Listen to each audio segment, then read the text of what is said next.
changamoto 5 ambazo unaweza kukumbana nazo baada ya kuwa mwanamke aliyewahi kutoka kimahusiano na wanaume zaidi ya wawili.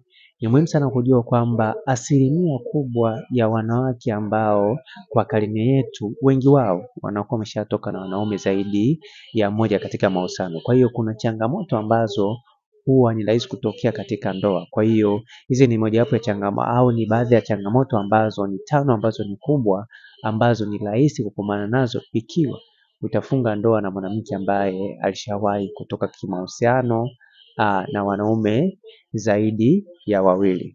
Changamoto ya kwanza ni changamoto ya kimapenzi au changamoto ya kufanya mapenzi.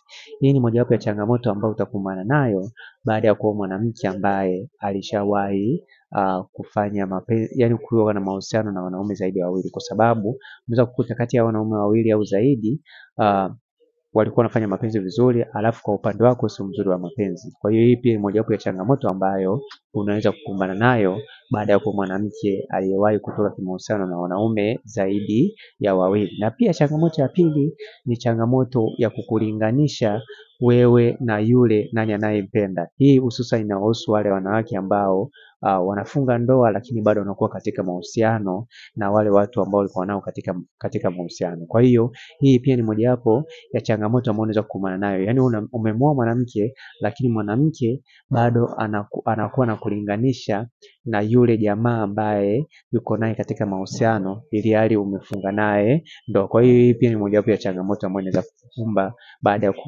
kuoa mwanamke ambaye ameshawahi kutoka kimahusiano na wanaume zaidi ya wawili. Na pia changamoto ya 3 ni changamoto ya kukulinganisha katika swala la utoaji au baili.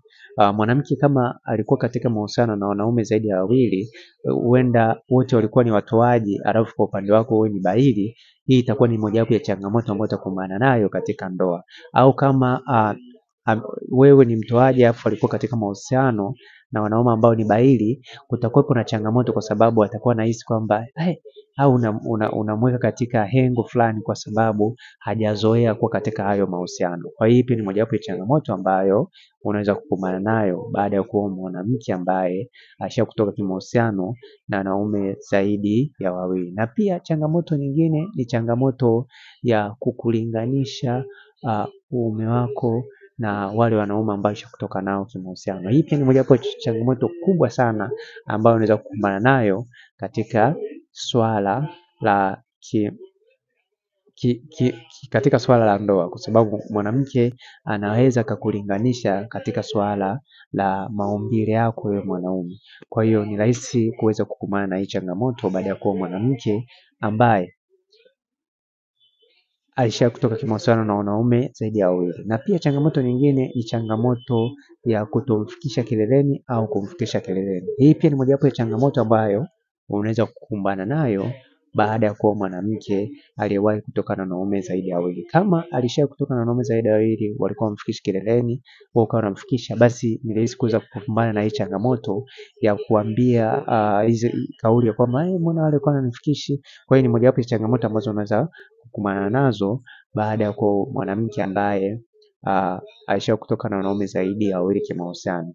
Na kama unahitaji ushauri au video za kufanya faragha, hakikisha unanicheki WhatsApp kwa namba 0713728736. Kumbuka pia unaweza kupata kitabu ambacho kitakusaidia namna ya kuweza kuingia katika mahusiano sahihi au ndoa sahihi. Nicheki WhatsApp ili uweze kupata. Kama upo nje ya Tanzania, anza na jumlisha 255 713 728736. Naitwa Isaac Kanyankole.